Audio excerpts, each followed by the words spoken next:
여러분 안녕하십니까? 광주 MBC 뉴스데스크입니다. 새정치민주연합의 전략공천을 계기로 광주시장 선거 전에 불이 붙었습니다. 유력 후보들이 예비후보로 등록하고 본격적인 선거운동에 들어갔습니다. 윤군수 기자입니다. 광주시장 선거의 유력 후보들이 날짜를 맞추기라도 한 듯 일제히 예비후보로 등록했습니다. 연휴 직전 새정치민주연합의 공천을 받은 윤장현 후보는 연휴가 끝나자마자 후보 등록부터 했습니다. 광주가 더욱 따뜻하고 당당하고 그런 넉넉한 광주가 될 수 있도록 최선을 다하겠습니다. 강훈태 시장은 예비후보 등록을 마치자마자 출정식 성격의 기자회견을 열고 선거 승리를 다짐했습니다.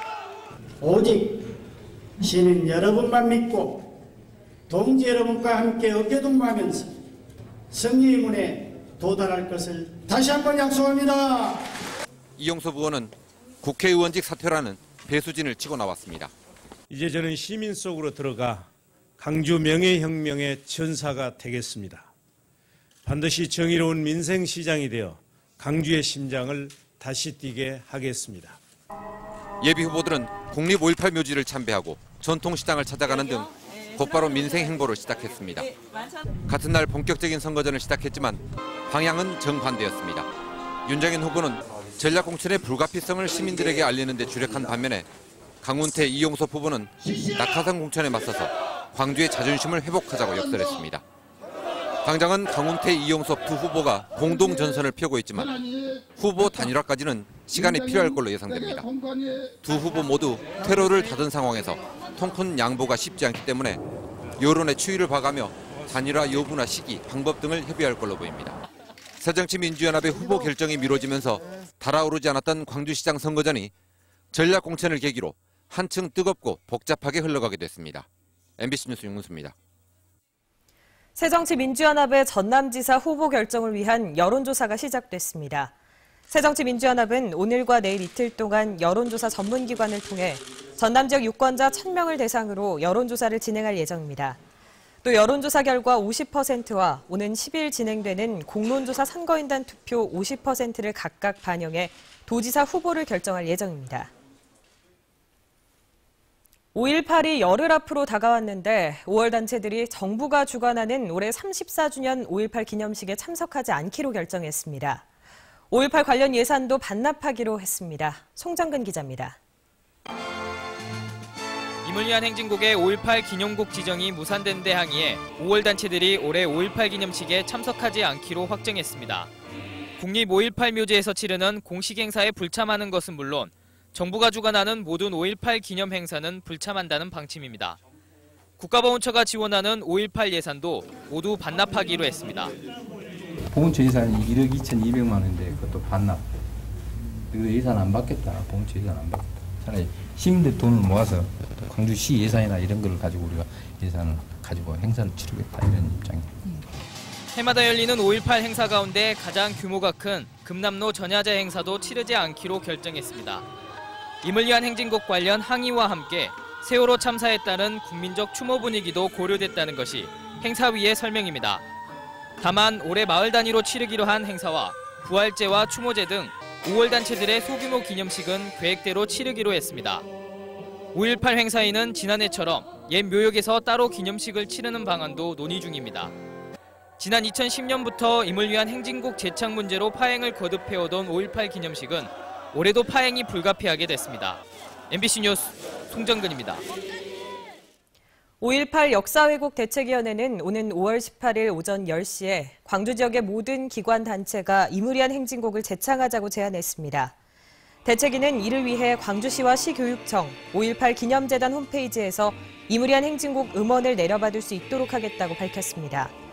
또 5.18 기념곡 지정에 대한 여론조사 결과 찬성 의견이 59.8%로 반대 의견 22.3%보다 압도적으로 높았다고 밝혔습니다. 새누리당의 이정재 광주시장 예비후보는 올해 5.18 기념식 때 임을 위한 행진곡을 제창할 수 있도록 해달라고 정부와 중앙당에 요청했다고 밝혔습니다. 이정재 예비후보는 임을 위한 행진곡 논란을 정부가 종식시켜야 한다며 국민 화합 차원에서라도 5.18 기념곡으로 지정해야 한다고 지적하고 자신도 기념곡 지정을 위해 최선을 다하겠다고 밝혔습니다. 세월호 사고에서 보여준 해경의 구조 역량은 낙제점 수준이라는 비난을 받고 있습니다. 해경의 주요 업무를 들여다보면 어디에 중점을 두고 있는지, 구조와 군안 수준이 왜 이 정도인지 드러납니다. 박영훈 기자가 취재했습니다.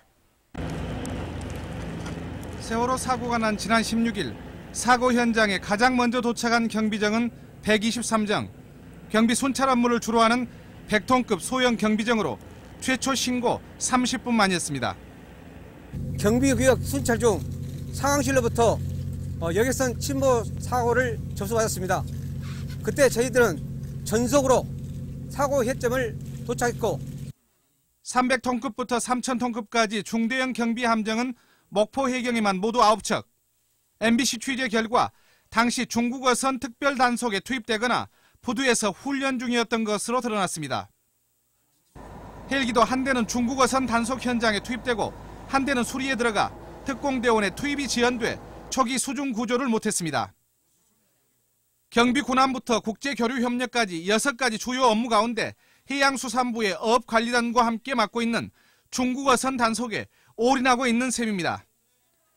또 경무관급 이상 최고지휘관 14명 중 절반이 바다 근무 경험이 없고 전체 11,000여 명의 인력 가운데 잠수 인력은 200여 명이 안 됩니다.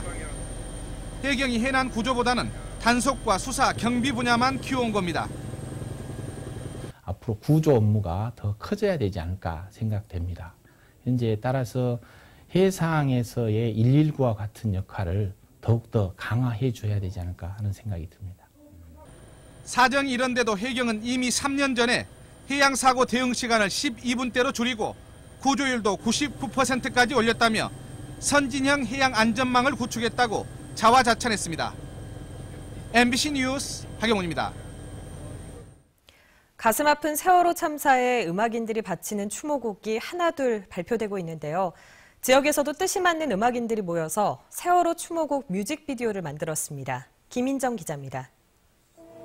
잘 지내라 마지막 인사도 못 나눈 채로 뒤돌아서 가 아침에 수학여행 간다 그럴 때 내가 좀 아침 일찍 나오다 보니까 제대로 인사도 못한 게 좀 생각나고요. 인사도 제대로 나누지 못했는데 황망하게 닥쳐온 이별을 위로하는 가사. 18회, 아쉬운 짧은 삶을 살다간 학생들의 넋을 위로합니다. 세월호의 침몰과 함께 사라진 사람들, 또 사랑하는 사람을 잃어버린 사람들에게 지역 음악인들이 바치는 추모곡. 가만히 있을 수 없어 만들었습니다. 많은 학생들이 거기서 이제 희생당한 것들, 그리고 그 유가족들 인터뷰를 보면서 뭔가 할 수 있는 부분이 있으면 해야 되겠다 싶어서 음악한 사람이니까 직접 작사 작곡해서. 작별 인사로만 가득한 후렴구는 보내기 힘들지만 보내야만 하는 아이들에게 보내는 마지막 인사. 아이 잃은 부모에게 바치는 선물 같은 이 곡은 어버이날 인터넷에서 뮤직비디오가 공개됩니다. MBC 뉴스 김인정입니다. 황제노역의 주인공인 허재호 회장이 지난달 30일 벌금 40억 원을 추가로 검찰에 납부했습니다. 허 회장은 이번에 낸 40억 원은 개인 채권을 회수해 마련했다고 검찰에 말한 것으로 전해졌습니다. 이로써 허 회장이 내야 할 벌금은 선고받은 254억 원 가운데 일당 5억짜리 노역으로 탕감받은 30억 원과 지난달 4일 낸 49억 5천만 원을 제외한 134억 5천만 원으로 줄었습니다. 장흥경찰서는 5천 원을 훔치고 거짓말을 했다며 여고생을 폭행해 숨지게 한 혐의로 18살 김모양 등 남녀 3명을 긴급 체포했습니다. 김양 등은 지난 5일 오후 장흥군 안양면의 한 저수지 둑길에서 친구인 18살 하모양을 마구 때려 숨지게 한 혐의를 받고 있습니다. 경찰은 친구가 5천 원을 훔치고 거짓말을 했다고 생각해 화가 나 폭행했다는 김양 등의 진술에 따라 시신을 부검해 정확한 사인을 밝힐 예정입니다.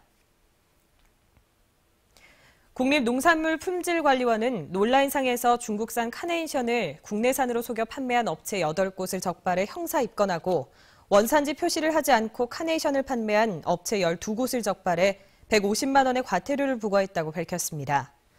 농관원은 가정의 달을 맞아 이 같은 불법 행위가 기승을 부릴 것으로 보고 이번 달 15일까지 단속을 이어나갈 방침입니다. 이병환 광주시장 예비후보는 기자회견을 열고 광주 시민이 그토록 우려했던 구태 정치가 또다시 재현되고 있다고 주장했습니다.